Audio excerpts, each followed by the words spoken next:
ഒന്ന് സങ്കല്പിച്ചു നോക്കിയേ, നിങ്ങളൊരു ദൂരയാത്രയ്ക്ക് പോയിരിക്കുകയാണ്. അപ്പോഴാണ് കണ്ടത് നിങ്ങളുടെ ടയറുകൾ തേഞ്ഞു പോയിരിക്കുന്നു.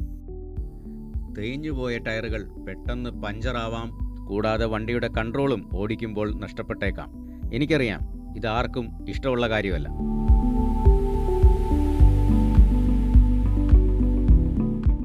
ഹായ്, എൻ്റെ പേര് കരോൺ. ഇന്ന് ഞാൻ നിങ്ങളോട് പറയാൻ പോകുന്നത് നിങ്ങളുടെ മോട്ടോർ സൈക്കിളിൻ്റെ ടയർ കണ്ടീഷൻ എങ്ങനെ പരിശോധിക്കാം എന്നാണ്.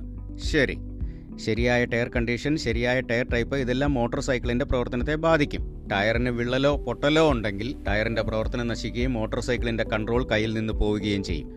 ഓരോ യാത്രയ്ക്ക് മുൻപും ടയറിൻ്റെ കണ്ടീഷൻ എങ്ങനെ നിങ്ങൾക്ക് തന്നെ പരിശോധിക്കാമെന്ന് ഞാൻ ഇപ്പോൾ പറഞ്ഞുതരാം. നമുക്കിപ്പോൾ തുടങ്ങാം. ആദ്യം തന്നെ ടയറിൻ്റെ കണ്ടീഷനാണ് ഒരു വണ്ടി ഓടിക്കാൻ തുടങ്ങുന്നതിന് മുമ്പ് ചെക്ക് ചെയ്യേണ്ടത്.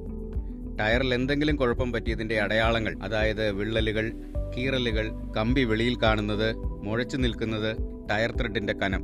മുൻവശത്തെ ടയറിന് 1.6 മില്ലിമീറ്റർ എങ്കിലും കനം വേണം. ബാക്കിലെ ടയറിന് 2 മില്ലിമീറ്റർ എങ്കിലും കനം വേണം. ഇങ്ങനെയൊക്കെ കണ്ടാൽ ടയർ എത്രയും പെട്ടെന്ന് മാറ്റേണ്ടതാണ്.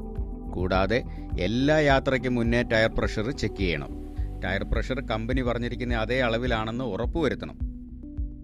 ഈ യാത്ര തുടങ്ങുന്നതിന് മുമ്പ് ടയർ പ്രഷർ ചെക്ക് ചെയ്യേണ്ട ആവശ്യം എന്താണെന്നാൽ, ടയർ ഓടിത്തുടങ്ങുമ്പോൾ അതിനകത്തുള്ള വായു ചൂടാവുകയും ടയർ പ്രഷർ കൂടുതലായി നമ്മളെ കാണിക്കുകയും ചെയ്യും.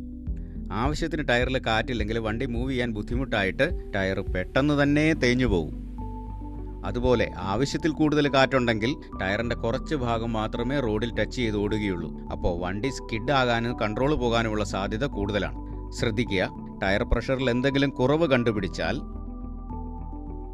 ടയറിൽ ആണിയോ അതുപോലെ എന്തെങ്കിലും കയറിയിരിപ്പുണ്ടോ എന്ന് നോക്കണം.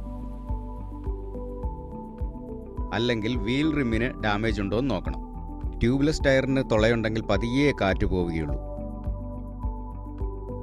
അതുപോലെ ടയറിൽ TWI എന്നൊരു മാർക്ക് വന്നിട്ടുണ്ടോ എന്ന് നോക്കണം. കാരണം ആ മാർക്ക് വന്നിരിക്കുന്നിടത്താണ് കമ്പികൾ ടയറിൽ പിടിപ്പിച്ചിരിക്കുന്നത്. എന്ന് പറഞ്ഞാൽ ടയറിൻ്റെ തേയ്മാനം അങ്ങേയറ്റമായി, ലിമിറ്റിൽ കൂടുതലായി എന്നാണ് അതിനർത്ഥം. അപ്പോൾ ടയറുകൾ മാറ്റിയേ പറ്റൂ. എപ്പോഴും ഓർക്കുക, ടയർ എപ്പോൾ മാറ്റിയാലും ടയർ സുസുക്കി റെക്കമെൻഡ് ചെയ്തിരിക്കുന്ന ടൈപ്പിലുള്ളതാണോ ആ സൈസിലുള്ളതാണോ എന്ന് നോക്കണം.